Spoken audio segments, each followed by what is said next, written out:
सर्वेभ्यो नमो नमः। सभी को नमस्ते।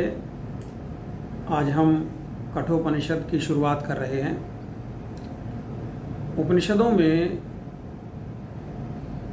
कठोपनिषद एक विशेष स्थान रखती है। उसके दो कारण हैं। पहला कि इसका आरंभ बहुत आकर्षक ढंग से होता है, एक कथा के माध्यम से होता है। और कथा में वो केवल साहित्य नहीं है, केवल रूपक नहीं है, केवल नाटक नहीं है, बल्कि बहुत कुछ संकेत भी है। तो कथा उपनिषद के उपदेश को रोकती नहीं है। कथा जैसा कि हम कहते हैं वो उतनी नहीं है उपनिषद में, उसमें केवल संकेत है। हम अपने अनुमान से उसको बढ़ाते हैं। लेकिन फिर भी उपनिषद जैसे गूढ़ ज्ञान को सरल बनाने में इसका बहुत योगदान है। और दूसरी बात कि इसमें संसार और अध्यात्म के समन्वय की बात है। ईशोपनिषद में भी आपने पढ़ा था अविद्या और विद्या दोनों के बारे में। कुछ उसी तरह के भाव इस उपनिषद में भी व्यक्त किए गए हैं कि संसार भी महत्वपूर्ण है। हमारा शरीर, हमारा स्वास्थ्य, हमारा घर परिवार, हमारी आजीविका, इन पर भी ध्यान देना है, लेकिन इन्हीं तक सीमित नहीं रह जाना। अगर इन्हीं तक सीमित रहेंगे तो उपनिषद को आपत्ति है। फिर उपनिषद कहती है कि मानव जन्म जिस चीज़ के लिए हुआ था वो लक्ष्य आप नहीं पहचान पाए, उसको नहीं साध पाए। तो इसलिए संसार के साथ साथ ऐहिक उन्नति के साथ साथ ऐश्वर्य के साथ साथ पारमार्थिक उन्नति भी होनी चाहिए, आध्यात्मिक उन्नति भी होनी चाहिए। और जो मानव के जीवन का लक्ष्य है या प्राणी मात्र के जीवन का लक्ष्य है, उसकी ओर भी कुछ प्रगति होनी चाहिए।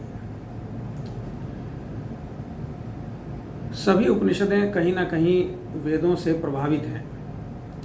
कठोपनिषद के बारे में भी कहा जाता है कि यह कृष्ण यजुर्वेद से निकली है। और कोई भी उपनिषद किसी व्यक्ति की रचना नहीं है, ये भी हमें जानना जरूरी है कि सभी उपनिषदें ऋषि मुनियों के बीच अध्यात्म के विषय में, दर्शन के बारे में जो चर्चाएं होती थी,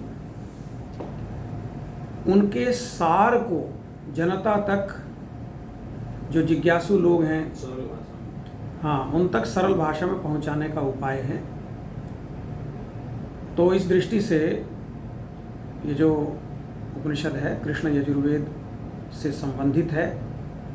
और ऐसा भी कहा जाता है कि जो कठ संहिता थी उसके आचार्य भी कठ थे और इसके आचार्य भी कठ हैं। तो ऐसा हो सकता है, ऐसी संभावना है कि ये जो धर्म चर्चाएं या अध्यात्म चर्चाएं होती थी, ये किसी विख्यात ऋषि के नेतृत्व में होती रही हो और फिर बाद में उन्हीं के नाम पर इस उपनिषद का नामकरण भी कर दिया गया।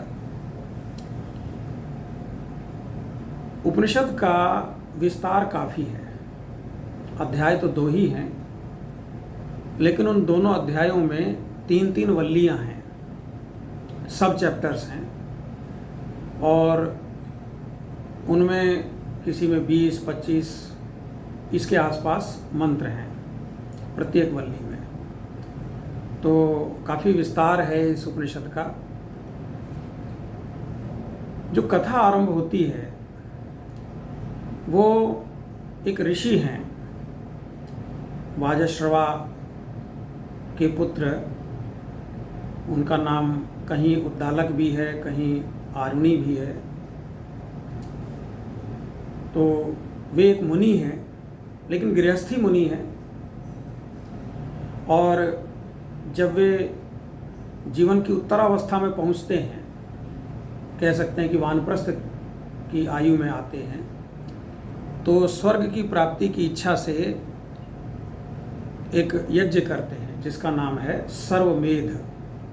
सर्वमेध का तात्पर्य है कि जो भी याजक यह अनुष्ठान करते हैं वे यज्ञ की समाप्ति पर, यज्ञ की पूर्णाहुति पर अपना सर्वस्व दान कर देते हैं। जो कुछ भी आजीवन उन्होंने अर्जित किया, जो भी जीवन भर की कमाई, वो सब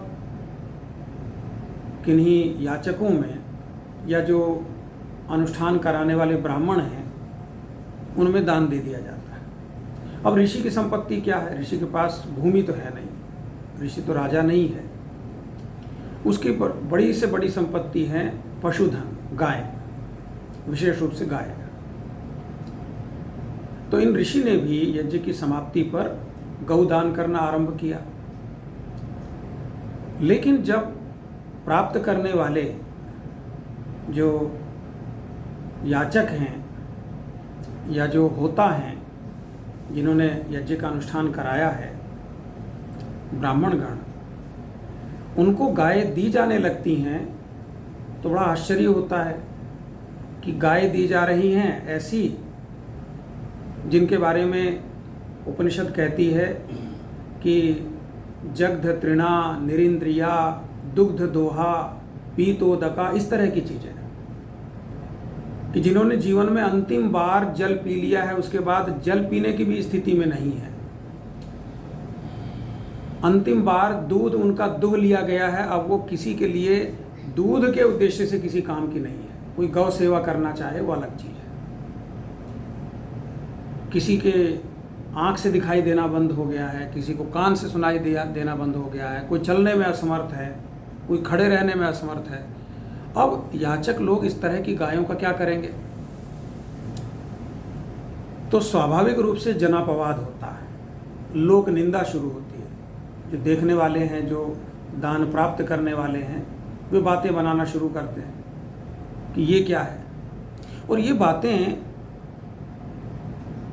ऋषि के कानों तक तो नहीं पहुंचती, या वो सुनते नहीं, ध्यान नहीं देते।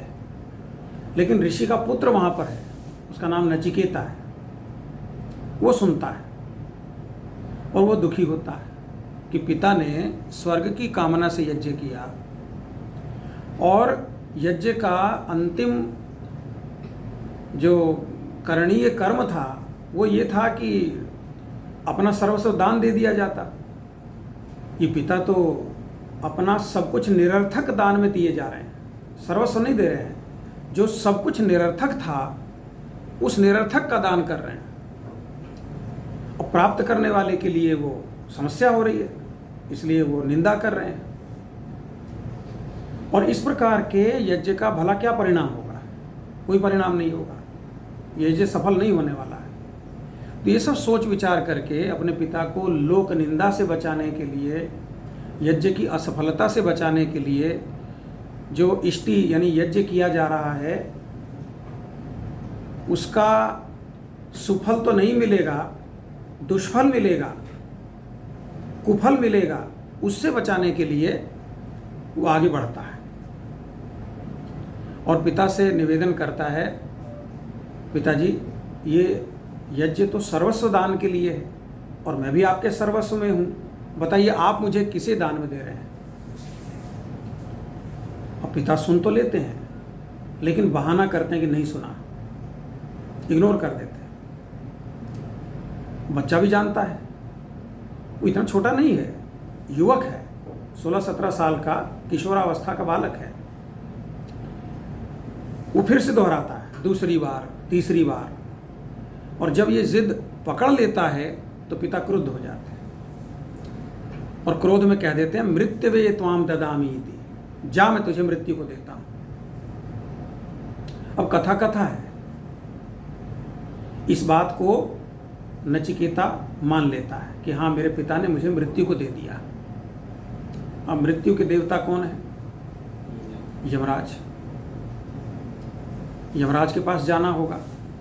यमराज के पास चल देते हैं नचिकेता और सोचते जाते हैं कि जहाँ तक संतानों के वर्गीकरण का प्रश्न है कि कौन अच्छा है कौन खराब है, तो बहुत सारों की तुलना में तो मैं प्रथम श्रेणी का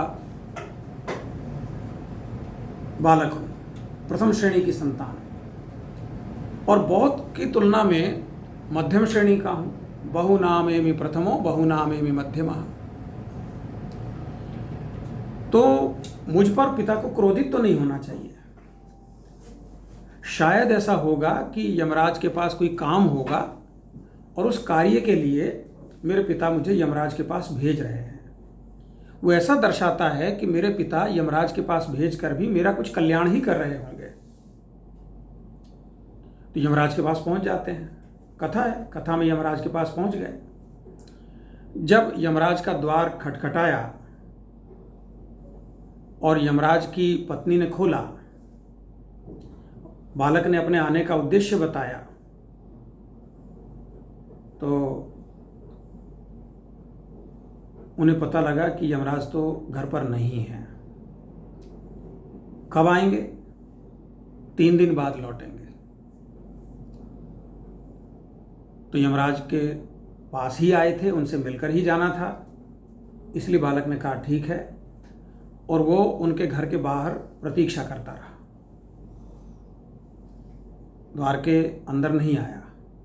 ये भारत की परंपरा है कि अगर आप अपने किसी संबंधी के यहाँ जाते हैं और वो घर पर नहीं है, और ये संबंधी की बात नहीं है, ये तो किसी नए व्यक्ति के पास गए थे और वो घर पर नहीं थे, तो उनके घर इन्होंने ठहरना उचित नहीं समझा। तो 3 दिन तक बाहर ही प्रतीक्षा करते रहे, और 3 दिन बाद जब यमराज लौटे, उनकी पत्नी ने बताया कि इस प्रकार एक ब्राह्मण विद्यार्थी विद्वान आपकी प्रतीक्षा में 3 दिन से घर के बाहर है। तो यमराज ने बुलवाया, नमस्ते किया और क्षमा चाही, और न केवल क्षमा चाही बल्कि 3 दिनों की प्रतीक्षा के लिए 3 वरदान देने का भी निवेदन किया कि मैं आपको 3 वरदान देता हूं। तो ये जो 3 वरदान हैं, इन्हीं से उपनिषद बनी है, आगे बढ़ी है। पहला वरदान नचिकेता मांगते हैं कि जब मैं आपके घर के लिए चला था तो मेरे पिता मुझ पर क्रुद्ध थे। मेरी इच्छा है कि जब मैं आपके पास से लौटूं तो उनका क्रोध समाप्त हो जाए, वे मुझे पहचान लें, मुझसे प्रेम से बात करें। कोई आपत्तिजनक बात नहीं थी। तो यमराज ने तथास्तु कहा कि ठीक है, ऐसा ही होगा, तुम्हें पहचान लेंगे, तुमसे प्रेम से बात करेंगे, कोई चिंता नहीं करेंगे। दूसरा वरदान,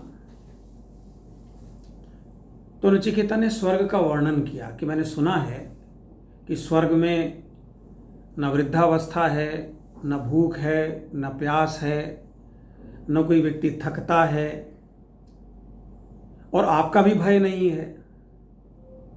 तो आप मुझे बताइए कि इस प्रकार की अवस्था को कैसे प्राप्त किया जा सकता है, उसका क्या अनुष्ठान है। यमराज ने पूरी प्रक्रिया बताई और उनको ऐसा लगा कि शायद ये प्रक्रिया मैंने बता तो दी है, लेकिन कठिन होने के कारण नचिकेता नहीं समझ पाए होंगे। तो उन्होंने पूछा कि समझ में आ गई? नचिकेता ने कहा हाँ आ गई तो बताओ। और नचिकेता ने जैसे यमराज ने बताया था उसी तरह से सुना दिया, पूरा वर्णन कर दिया। इस पर यमराज प्रसन्न हुए, उसकी मेधावी बुद्धि पर, उसकी स्मृति पर, उसकी समझ पर, और अपनी ओर से अतिरिक्त वरदान दिया। पहला कि आज से ये जो स्वर्ग प्राप्ति के लिए यज्ञ किया जाएगा उसकी अग्नि को तुम्हारे नाम से जाना जाएगा। जो स्वर्गेष्ट यज्ञ की अग्नि होगी उसका नाम होगा नाचिकेत अग्नि। और दूसरा वरदान, एक माला बहुत सुंदर यमराज ने धारण की हुई थी, वो नचिकेता को दे दी कि लो ये माला भी तुम प्राप्त करो। और संतुष्ट होकर फिर कहा कि अब तीसरा वरदान मांगो। तीसरे वरदान की शुरुआत में ही नचिकेता कहते हैं कि ये जो लंबे समय से, जब से मनुष्य पृथ्वी पर है, तब से ऋषियों, मुनियों, चिंतकों, विचारकों के मन में ये धारणा रहती है, ये प्रश्न रहता है कि मृत्यु के बाद क्या होता है। ये जो आत्मा है, जिसके कारण से हमारा ये भौतिक शरीर जीवित रहता है, ये आत्मा मृत्यु के बाद रहती है कि नहीं रहती है, पुनर्जन्म होता है कि नहीं होता है, कर्मफल होता है कि नहीं होता है, ये सारे प्रश्न उससे जुड़े हुए हैं। तो आप मुझे ये बताइए कि इस विषय में सत्य क्या है। यमराज आश्चर्यचकित रह जाते हैं कि ये बालक इतना गूढ़ प्रश्न पूछ रहा है। तो वो उसको कहते हैं कि भाई, जब विद्वानों को भी इस विषय में संदेह है तो तुम ये क्यों जानना चाहते हो? तुम तो बालक हो, युवा हो, तुम तो इस संसार के जितने भी ऐश्वर्य हो सकते हैं वो सब मांगो। तुम हाथी मांगो, घोड़े मांगो, भूमि मांगो, भूमि का राज्य मांग लो, स्त्रियां मांग लो, सोना चांदी मांग लो, और जितना जीना चाहो उतना जियो। और न केवल तुम, बल्कि तुम ऐसे पुत्र पुत्रियां मांगो जिनकी आयु भी बहुत ज्यादा हो, दीर्घायु पुत्र पुत्रियां मांगो। और ये कई चरणों में वो लालच देते हैं, उसको प्रलोभन देते हैं। कभी कहते हैं कि तुम दीर्घायु मांग लो, नचिकेता कहते हैं कि कितनी भी दीर्घायु हो, समाप्ति तो होगी। कि तुम सोना चांदी मांग लो, अश्व मांग लो, हस्ती मांग लो, हाथी, पशुधन जो उस समय में बहुत महत्वपूर्ण था वो मांग लो। नचिकेता कहते हैं कि कितना भी धन हो, उससे मनुष्य कभी तृप्त नहीं हो सकता। नहीं वित्तेन तर्पणीयो मनुष्य, धन से मनुष्य कभी तृप्त नहीं हो सकता। वो तो जैसे आग में जितना भी ज्वलनशील पदार्थ डाल दिया जाए, आग उससे और भड़कती है, शांत नहीं होती। इसी तरह मनुष्य को कितना भी धन मिल जाए, वो धन से शांत नहीं होता, धन से तृप्त नहीं होता। तो इसलिए मुझे धन की कोई आवश्यकता नहीं। और जब वो कहते हैं कि तरह तरह के विषयोपभोग ले लो, स्त्रियां ले लो, भोज्य पदार्थ, और जो कुछ भी आस्वाद्य, स्वाद लेने योग्य पदार्थ हो सकते हैं, वो सब ले लो। तो दो बातें नचिकेता कहते हैं कि जो भी उपभोग हम करते हैं वो इंद्रियों की शक्ति को क्षीण ही करता है, उससे इंद्रियों की शक्तियां क्षीण हो जाती हैं। और दूसरी बात कि कोई भी उपभोग लंबे समय तक करने से उसके प्रति आकर्षण समाप्त हो जाता है। तो आप जो भी प्रलोभन दे रहे हैं वो मेरे लिए निरर्थक हैं, आप मुझे आत्मज्ञान ही दीजिए। और इसके बाद जब नचिकेता की इस प्रतिज्ञा से, इस दृढ़ व्रत से यमराज संतुष्ट हो जाते हैं, तो फिर वे आत्मज्ञान का उपदेश देते हैं, और वह पूरी कठोपनिषद में है। तो ये कठोपनिषद की संक्षिप्त कथा है। इसी कथा के साथ मिला करके इसके आगे भी प्रश्नोत्तर चलते हैं, और उन्हीं के माध्यम से अध्यात्म का ज्ञान इस उपनिषद में उपलब्ध कराया गया है, जो हम आगे आने वाले सत्रों में प्राप्त करेंगे।